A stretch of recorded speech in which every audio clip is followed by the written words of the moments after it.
Thank you, thank you, thank you. Really, hold the applause. Thank you. Thank you so much for having me here tonight and coming out of your busy lives to come watch me. So I'm Tiara Kuiper, and growing up with my mom as a teacher, I've been able to firsthand experience the amount of work it takes, resulting in such little income. It's crazy because I feel like growing up, my mom has not been home rarely because she is a high school teacher and we're going to be talking about elementary school, but she is within the same realm, and I see how much work she puts into these kids and how much she's not able to be with our family, and it's super sad. um with that, my whole life my parents have constantly been telling me, Tiara, do not become a teacher because it's so stressful and it's so much work without very much income in, and it's so hard to make a living off of just simply a teacher's salary. But of course, I got to rebel from the parents, so I am going to become a teacher. I am an education major, and I'm going to be a kindergarten teacher once I graduate. So, to sum it up, teachers really must love the kids and really care about your kids to be spending so much time and not getting a lot of money to support their kids and their family and themselves, depending on what area of life you're at. So this proves that teachers must really love what they do because of how little it pays back financially. Each teacher loves kids and has a passion for their success and wants them to grow and succeed in life. There is no other reason to go into this field.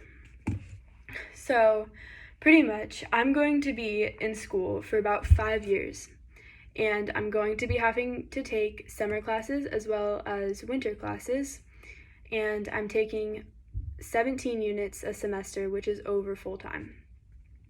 And the first 4 years of school is simply just getting my bachelor's degree in elementary education with a minor in childhood development, and my teacher's credential, which is even more schooling and experience on top of it because you have to do student teaching and you have to find different schools that will allow you to be doing that.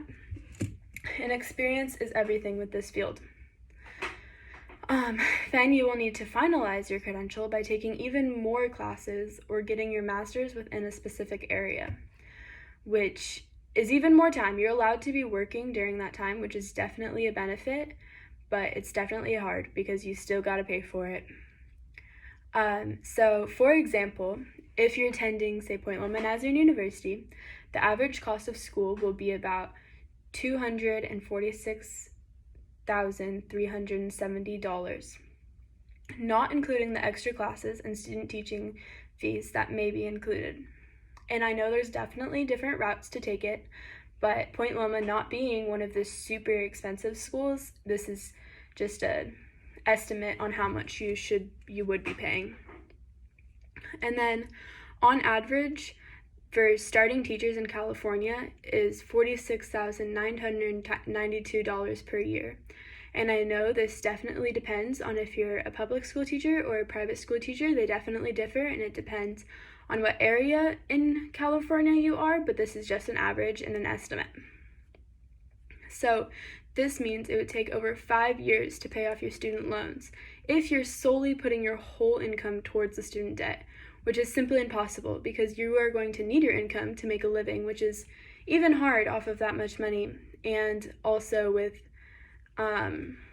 fees getting added and everything to your debt for how long it's taking. It's going to take probably up to 20 to 30 years.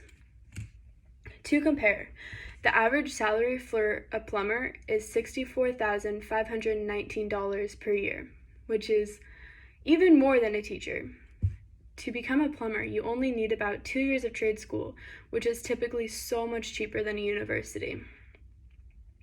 And I'm not bagging on plumbers in any way, but to see a $17,527 difference between the two incomes is concerning when considering the amount of work and responsibility and years of schooling it takes to be a teacher. An elementary school teacher is responsible for about 28 kids, and I know this depends on the school. Some public schools, there's going to be a lot more kids, and some private schools, they like to keep their class sizes smaller, therefore there will be less. but you are with these kids for about 6 hours a day. And this is a crazy amount of work and pressure to watch over all of these kids and being responsible for their education as well. Teachers are the people that basically raise your kids and make them into the person they are, because they are with your kids more than you are able to physically be with your kids unless you are homeschooling. And when you come into elementary school, there's such a wide range of abilities, because it depends on if you went to a preschool or how your parents even raised you, like if they read to you rather than let you watch TV all day. It definitely plays an impact on your development. So with the wide range, it is so hard for teachers to juggle the different areas of where to teach, because say some kids may be able to spell by now, but others are just learning their alphabet, and it's so hard to find that common ground as a teacher. When thinking about the amount of work that teachers have inside of the classroom, which is 6 hours a day, let me remind you, they're usually bringing about 4 hours of work home with them, because they need to grade papers. And I know this is definitely different depending on what grade you're teaching, because I know the higher grades, it probably would take more time to grade papers, but you're also making lesson plans. And lesson plans can take a lot longer with the younger kids, because you have to find so many creative ways to keep them entertained, which is very hard at a younger age, because they are all over the place and they're finally out of the house learning how to interact with new kids, and they're just absolutely crazy. So this is definitely very hard. It is simply not fair for teachers to be making such little income when considering the amount of school costs they have, the amount of responsibility it takes to watch over so many children at one time, and also how much work is expected of them. Even when they're considered off the clock for normal hours, teachers are one of the only jobs that bring home so much work, even though they're not necessarily getting paid for that. So to sum it up, teachers need to be paid more, because they are raising your kids and pouring themselves into your kids, and they love your kids and they deserve it so much.